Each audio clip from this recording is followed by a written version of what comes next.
교과책에 밑줄 치는 네 남자와 함께하는 교과를 토의하는 시간 15분 교토시 시작합니다.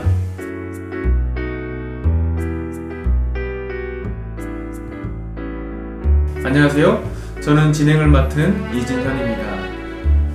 한 주일 어떻게 보내셨는지요? 오늘은 제12과 그대의 집에서 무엇을 보았는가 라는 제목으로 함께 교과의 내용을 살펴볼 텐데요. 먼저 이 자리에 함께 하신 네 분의 목사님, 교과책에 밑줄 치는 4명의 남자 인사 나누고 교과의 내용을 살펴보겠습니다. 윤은수 목사님, 조희연 목사님, 신재성 목사님, 임민호 목사님 자리에 함께 하셨습니다. 안녕하세요. 안녕하세요. 예, 반갑습니다. 먼저 기억절 말씀 소개하겠습니다. 그러나 너희는 택하신 족속이요 왕같은 제사장들이요 거룩한 나라요 그의 소유가 된 백성이니 이는 너희를 어두운 데서 불러내어 그의 기이한 빛에 들어가게 하신 이의 아름다운 덕을 선포하게 하려 하심이라. 베드로전서 2장 9절의 말씀입니다. 아마 우리 목사님들 어렸을 때 한 번쯤은 다 친구 집에 놀러간 경험이 있으실 텐데요. 그렇게 친구 집에 놀러가면 가장 부러웠던 것들, 저는 어렸을 때 친구 집에 가면 항상 친구 집에 레고가 있었어요. 얼마나 부러웠는지. 그래서 거의 매일같이 가서 놀았던 적이 있는데요. 우리 목사님들 중에는 그렇게 좀 친구 집에 놀러가서 부러웠던 경험 혹시 있을까요? 예, 신재성 목사님. 저는 특별히 그 집 안에서 부러웠던 것보다 예. 그 집 자체가 부러웠던 집 적이 있습니다. 자체가. 제가 한국삼류 고등학교를 나왔는데요. 예. 가장 친한 친구 집이 그 예. 학교 후문에 있었습니다. 예. 근데 그 집 자체가 2층 집이었거든요. 예. 그래서 방도 많고 들어가면 막 소파도 크고 TV도 크고 다 커서 예. 멀리서 그 집 자체만 봐도 굉장히 부럽더라고요. 예. 이렇게 뭐랄까요? 성경에도 보면은 이 이스라엘을 찾아와서 이렇게 소개하고 또 그래서 결국에 하나님을 또 나타내고 그런 이야기들이 예를 들면 솔로몬 왕 같은 경우도 그렇고 히스기야 왕도 이제 그런 비슷한 경험을 이제 하게 되는데 이제 히스기야 왕이 이제 병에서 낫게 되고 바벨론에서 사절단들이 오죠. 그 내용을 보면 안타까운 면이 좀 없잖아 있는데요. 그 히스기야 왕에게 찾아온 바벨론 사절단, 그들한테 히스기야 왕이 소개해야 했던 것 무엇이었을지 한번 먼저 짚어보고 한번 넘어가 볼까요? 네, 임민호 목사님. 네, 170쪽 첫 번째 단락에 보면 이렇게 나타나 있는데요. 히스기야가 그들의 의도와는 다르게 나타내었던 그의 마음에 대해서 이렇게 말하고 있습니다. 히스기야의 치유와 바벨론 사절단 방문 기사를 읽어보라. 성경에 따르면 바벨론 사자들은 히스기야 왕의 기적적인 회복에 관심이 있었다. 그러나 히스기야는 자신의 치유 경험에 대해서는 침묵했던 것으로 보인다. 그는 호기심 많은 이 사절단의 마음을 열어서 참 하나님에 대한 지식을 보여줄 만한 것들에 그들의 관심을 집중시키지 않았다. 38장에서는 치유를 받아 감사했는데 39장에서는 그것에 대해 침묵하다니 놀랍도록 대조적이다 라고 말하고 있습니다. 예, 이런 일들이 이렇게 히스기야 왕한테만 사실 일어나는 게 아니고 우리의 가정에서도 얼마든지 일어날 수 있을 텐데요. 또 우리의 가정에서는 또 어떻게 저희들이 잘 처신을 해야 될지 또 소개해 주시겠습니다. 네, 윤은수 목사님. 네, 170쪽 네 번째 단락의 말씀을 소개해 드리도록 하겠습니다. 그리스도인 가정을 방문하는 사람들에게는 그분의 제자들을 만날 기회가 열린다. 처음부터 적인 문제로 대화할 방문자는 거의 없을 것이다. 그리스도인들은 복음을 전할 수 있는 기회에 민감하고 적합한 방법을 찾아야 한다. 그리고 170페이지 교훈 부분을 이렇게 보시면요. 우리는 우리의 가정을 찾은 방문객에게 나의 부와 성취를 자랑하기보다 우리를 구원하신 하나님의 일들을 높이고 복음을 전할 기회를 찾아야 한다고 설명을 해주고 있습니다. 예, 그리고 또 소개해 주실까요? 예, 조희연 목사님. 예, 171페이지 영감의 교훈입니다. 만일 갈대아 평야에서 진리를 찾으려고 온 이 사람들이 살아계신 하나님의 최상권을 승인하도록 인도함을 받았더라면 얼마나 중대한 변화가 일어났을 것인가.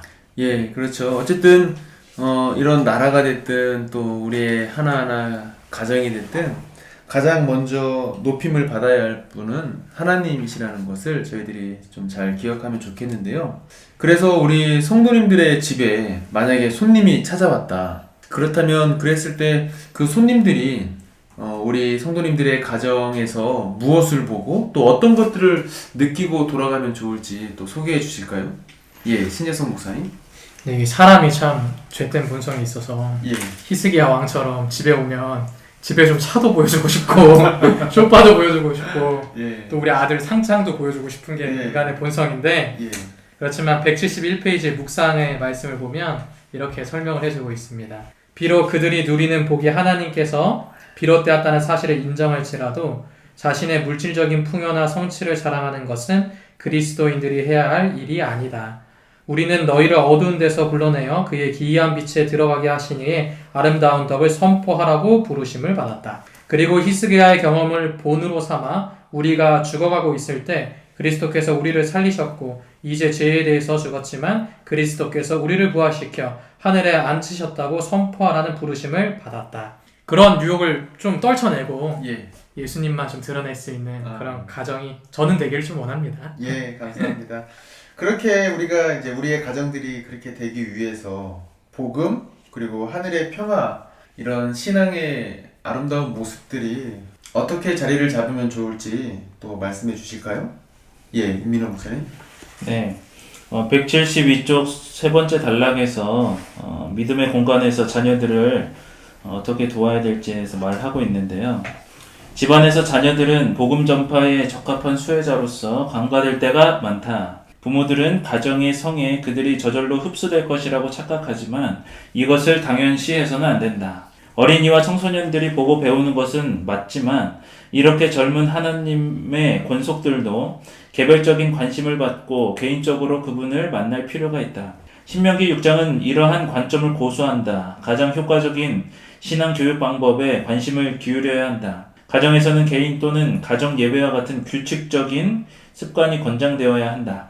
어린이와 청소년들을 위해 시간과 열렬한 노력이 투입되어야 한다라고 말을 하고 있습니다. 예, 지난주 교과 내용에서 나의 하나님을 만날 필요가 있다라고 말씀드렸던 그 내용과 일맥상통하는 점이 아닌가 생각이 듭니다. 예, 또 소개해 주실까요? 네, 네, 윤은수 목사님. 네, 173페이지 그 묵상의 부분입니다. 우리는 영적인 필요를 발견하고 막 신앙을 시작하려는 자들에게 극도로 주의합니다. 그들이 실망하거나 상처를 받을까봐 노심초사합니다. 그들이 하나님의 무조건적이고 풍성한 사랑을 경험하기를 바라며 우리가 할 수 있는 최선의 봉사를 제공합니다. 그들이 그리스도를 개인의 구주로 접하고 성령의 선물을 받아 거듭남의 열매가 맺히기를 기도합니다. 이 모든 일이 우리의 자녀와 가족에게 해야 할 일입니다. 라는 말씀이 있습니다. 예, 그리고요, 조희원 목사님. 예, 173페이지 영감의 교훈에 우리 설교와 강연 1권에 있는 말씀에서 우리에게 이렇게 고면하고 있습니다. 여기에 나의 바른 행로로 인해 성화될 나의 가족이 있다. 만일 내가 더럽게 하는 말을 했다면, 악이 내 입술을 빠져나갔다면, 역정을 내고 까다로웠다면 나는 내가 믿는다고 주장한 진리에 반대하여 거짓을 행한 것이다. 우리의 어떤 온유한 말과 또 온유한 모습이 또 우리 가족의 평화를 이룬다는 그런 고면해 주시고 계십니다. 예, 감사합니다. 그래서 저희들이 이제 가정들 가운데에는 모든 가족들이 다 이제 재림신앙을 하는 가족도 있을 수 있고 또 한편으로는 아직 믿지 않는 배우자와 이제 사는 경우도 있을 수 있는데요. 그런 경우에 있어서 저희들이 어떻게 인내심을 가지고 또 믿지 않는 배우자에게 그런 구원의 감격, 구원의 기쁨을 소개할 수 있을지 또 이야기를 좀 나눠보겠습니다. 예, 신재성 목사님. 네, 174페이지 5번째 문단에 이런 말씀이 있네요. 믿지 않는 배우자에 대한 믿는 배우자의 책임은 어디까지인가? 믿는 배우자가 보여주는 애정 어린 친절, 변하지 않는 정결, 겸손한 섬김, 매력적인 증언은 믿지 않는 배우자를 주님께로 인도할 수 있는 가능성을 최대한으로 확장시킨다. 그리스도인 부부 사이에 존재하는 복종은 그리스도에 대한 경외심에서 비롯된다. 라고 말씀해주고 있습니다. 예, 그리고요, 임민호 목사님. 네, 174쪽 교훈 부분에 보면 믿는 배우자가 믿지 않는 배우자와 살 때 그리스도의 평화가 그 관계를 지배하기를 기도해야 하지만 그리스도에 대한 충성이 항상 우선시되어야 한다라고 말하고 있습니다. 그리고요, 예, 윤은수 목사님. 예, 175페이지 영감의 교훈에 나와 있는 그리스도인 선교봉사에 나오는 말씀입니다. 그리스도를 위한 우리의 사업은 가정 안에 가족들로 더불어 시작되어야 한다. 가정보다 더 중요한 선교지는 없다. 부모들은 자녀들에게 불신자들을 위해 선교하도록 가르쳐야 한다라는 말씀을 소개해 주었습니다. 예, 가정보다 더 중요한 선교지는 없다. 우리가 꼭 명심해야겠고요. 또요, 조희연 목사님. 예, 176페이지 두 번째 단락에 또 이렇게 설명하고 있습니다. 모방을 강조하는 신약 성경은 학습에서 본을 따르는 과정의 중요성을 인정한다. 사람들은 그들이 보는 사람 또는 사물과 비슷해지는 경향이 있다. 이러한 원칙은 일반적으로 특히 모방이 흔히 발생하는 가정 내의 인간관계에 적용된다. 가정에서 자녀들은 부모나 형제 자매를 모방한다. 결혼한 부부는 종종 상대 배우자를 모방한다. 이러한 개념은 어떻게 한 부부와 가족이 다른 부부와 가족들에게 복음을 전해야 할지에 대해서 중요한 실마리를 제공한다라고 설명하고 있습니다.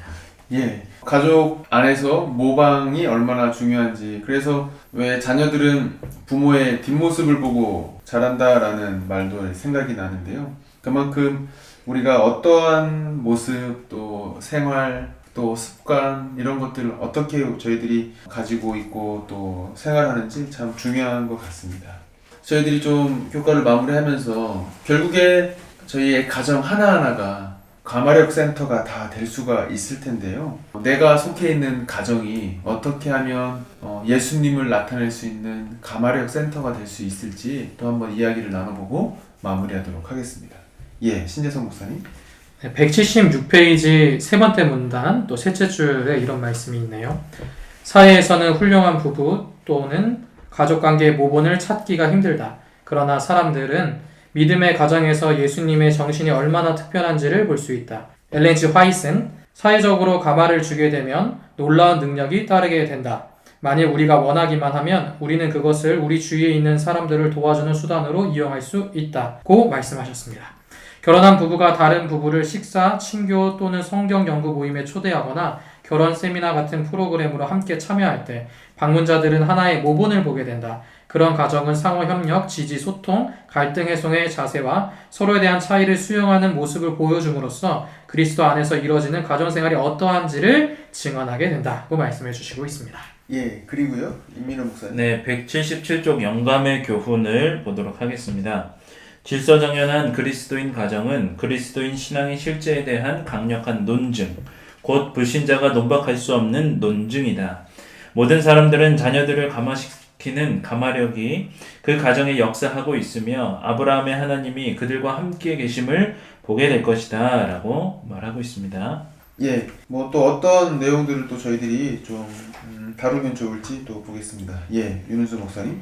예, 178페이지 두 번째 단락입니다. 접대란 휴식, 음식, 친교를 원하는 다른 사람의 기본적인 필요를 채워주는 것이다. 그것은 이타적인 사랑의 가시적인 표현 방법이다. 예수님은 줄인 자들을 먹이고 목마른 자들에게 물을 주는 것은 자신에게 행하는 섬김의 행동이라고 가르치시며 접대의 신학적인 중요성을 부여하셨다. 사역을 위해 집을 활용하는 방법은 다양하다. 우리는 단순히 이웃을 식사 자리에 초대할 수도 있고 학대를 당하는 피해자에게 방을 제공할 수도 있다. 가정에서는 단순히 우정을 나누거나 누군가와 함께 기도하고 성경을 가르쳐줄 기회가 생기기도 한다. 진정한 접대는 하나님의 사랑에 감동을 받아서 말과 행동으로 그 사랑을 표현하고 싶은 사람들의 마음에서 물어나온다 라는 말씀이 있습니다. 예, 또 우리 조희연 목사님께서 마무리를 좀 해주실까요? 예, 우리 178페이지 교훈 부분에 또 이렇게 말씀하고 있습니다. 하나님은 우리가 타인을 접대함으로써 이타적인 사랑을 나타내게 바라신다. 그것은 그분에게 감동된 마음에서 우러나오는 사랑의 표현 방식이다 라고 설명하고 있습니다. 예, 감사합니다. 저희들 가정을 통해서 감동을 준다면 분명히 복을 주시고 또 같은 또 신앙을 할 수 있는 또 기회가 생기지 않을까 이런 생각을 해보게 됩니다. 오늘 제 12과 그대의 집에서 무엇을 보았는가 교과 내용을 살펴보았는데요. 마무리하면서 신재성 목사님께서 다시 한번 정리해 주시고 교과 토의를 마무리하도록 하겠습니다. 왜 하나님께서 우리를 택하시고 왕같은 제사장이고 거룩한 나라고 또 소유된 백성으로 어두운 데서 불려내셨는가? 그 이유는 기이한 빛에 들어가게 하신 아름다운 덕을 선포하게 하려 하신다라고 하는 사실을 기억을 해야 될 것 같습니다. 예. 그것이 한 개인뿐만 아니라 한 가정이 돼야 되고 그래서 그 가정을 통해서 예수님의 모습을 사랑을 드러내야겠죠. 그렇게 하기 위해서는 어떻게 해야 될까요? 먼저 그 가정 안에 예수님께서 거하시고 그의 생활과 삶의 모습을 통해서 예수님의 사랑이 반사됐을 때 사람들은 우리의 모습을 통해서 예수님을 발견할 수 있게 될 것입니다. 예, 감사합니다. 이번 한 주일 저희 모든 가정들이 예수님의 향기를 내뿜는 귀한 가마력 센터가 돼보면 어떨까요? 이상으로 오늘 교과 토의를 마무리하도록 하겠습니다. 저희 교토시는 다음 주에도 가장 쉬운 교과 토의 방송 되도록 최선을 다하겠습니다. 고맙습니다.